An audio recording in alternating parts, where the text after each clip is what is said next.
Peter, could we kick off by taking us on the journey from going from CEO to CEO coach? How do you find yourself on that journey today? Well, it's a longer story. I think it starts like 20 years ago when I founded my first company. And so over the subsequent 20 years, I built 6 companies, or was part of 6 companies as either founder, co-founder, or CEO. And then 4 years ago, my last company, essentially, I ended up getting sick. I ended up not being able to work. I was completely pacified because of stress. So my body didn't work. I couldn't move. And a long story short, after being out at sick leave and eventually the board saying, well, we need a new CEO in place, I needed to figure out something else to do. And I thought about 2 things. One, should I start a new company? Because that's kind of what I know how to do, right? I'm not a very good employee anymore at this point. I kind of like to be in charge. Yeah, that's how that goes for sure. Yeah, could you imagine me working at like a bank or something? But or should I do something else? And I came to the realization that a lot of founders and CEOs go through things that nobody really understands as they're building their companies. They have advisors, they have mentors, they have board members, investors, they may have a partner at home, but nobody really understands what it means to be the lonely guy on the bridge or the co-founding couple that is having issues and trying to resolve them because the fundraising didn't go as you planned or whatever it is. Nobody really gets that.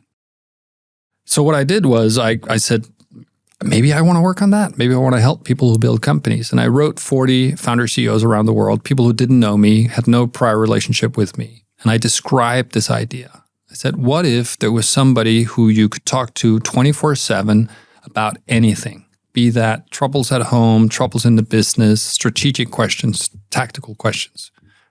How would that be? And lo and behold, a bunch of them got back to me and said, that sounds amazing. How much is it and when do we get started? Literally. That's a nice response. That is like product market fit right there, right? You're like, even a blind squirrel finds a nut. So I didn't do anything with it actually for a few months because I was like, oh yeah, maybe I'll do this, maybe I'll do something else. I was also in the process of writing a book, but that's a story for another day. And then I got a text message from somebody I had not written from Texas, a founder over there, who said, I heard from so-and-so that you're doing something like this. I'm in the middle of something. I really have nobody to talk to. If I pay for a plane ticket and your time, would you mind come spend the weekend with me? So off I went to Austin. We spent the weekend together. We talked about what was going on in his life. And I was like, I think I'm good at this. I think I should do this. That sounds fucking awesome. It was like, there are some signs, right? So I go home and then I went back to some of the people who had contacted me and some others, including some Danish entrepreneurs, because at this point it was all international. And then I got my first clients and it just went from there. It sounds very serendipitous almost that that's what you wanted to go into. You get the response, you get someone like, hey, let's do like a super intensive period here. And then it's just like, okay, this is it. Yeah, and it was, right? Because honestly, when I was thinking about doing this, I also thought, what would I want to do in 10 years from now? I was like, if I can be the advisor to like 5 C25, so the 25 largest companies in Denmark, CEOs, that would be cool.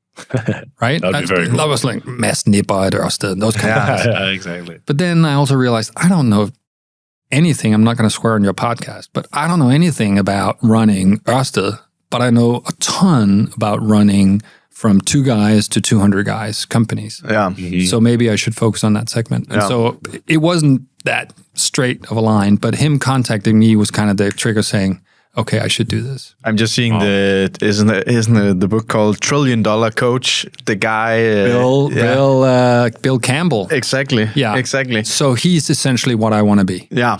Yeah. And I think one of the things when you read that book that comes to mind is just how much one guy affected so many great people. And it's a little bit like what you're talking about, because from that like 0 to 200 people, a lot of founders actually struggle. They've never been there before, right? And they feel lonely.